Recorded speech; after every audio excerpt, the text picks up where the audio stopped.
రూ. 84కే ఇల్లు వస్తుంది అంటే ఎవరైనా నమ్ముతారా? కానీ అక్కడ మాత్రం ఇస్తున్నారు. ఇక ఇలా రూ. 84కే ఇల్లు ఇస్తాం రండి అంటూ అక్కడి అధికారులు ఆహ్వానిస్తున్నారు. ఇందుకోసం ఒక వెబ్సైట్ను కూడా ప్రారంభించారు. అవసరం ఉన్నవారు ఆ వెబ్సైట్లో సంప్రదించవచ్చని పేర్కొన్నారు. ఇంతకీ అలా ఎందుకు ఇస్తున్నారు? అంత తక్కువ ధరకు ఇల్లు ఎందుకు ఇస్తున్నారు? ఈ ఇళ్లను ఎవరికి ఇస్తున్నారు? ఆ సంగతి ఏంటో ఈ స్టోరీలో తెలుసుకుందాం.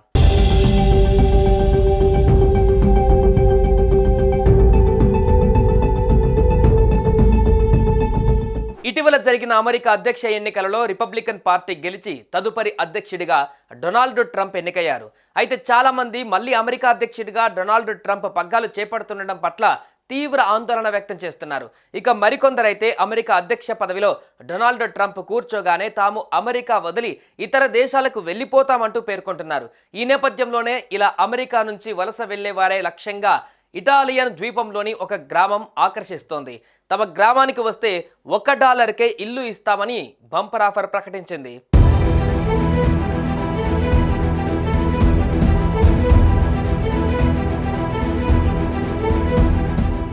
ఇటాలియన్ ద్వీపంలో సార్డినియాలోని ఒలైలాయ్ అనే గ్రామం ఉంది. ఇటలీలోని గ్రామీణ ప్రాంతాలలో జనాభా తగ్గుతూ పోతుంది.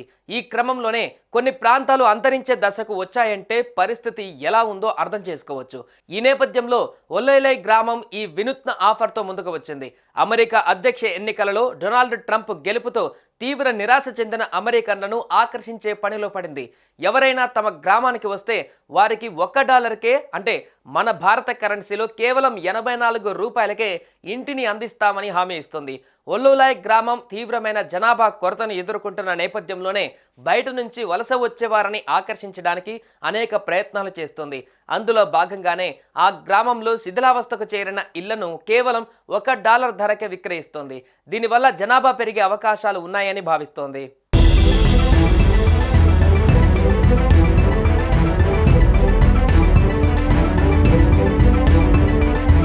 మీరు ప్రపంచ రాజకీయాల కారణంగా అలసిపోయారా?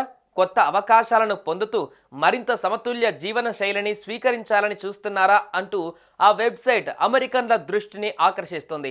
మరోవైపు అధ్యక్ష ఎన్నికల నేపథ్యంలో అమెరికన్ ఓటర్లను ఆకర్షించేందుకు ఈ వెబ్సైట్ను ప్రత్యేకంగా రూపొందించినట్లు స్థానిక మేయర్ ఫ్రాన్సిస్కో కొలంబో వెల్లడించారు. అమెరికా మాత్రమే కాకుండా ఇతర దేశాల నుంచి వచ్చేవారిని కూడా ఆహ్వానించేందుకు తాము సిద్ధంగా ఉన్నామని చెబుతూనే అమెరికన్లకు ఫాస్ట్ ట్రాక్ విధానం ఉంటుందని స్పష్టం చేశారు.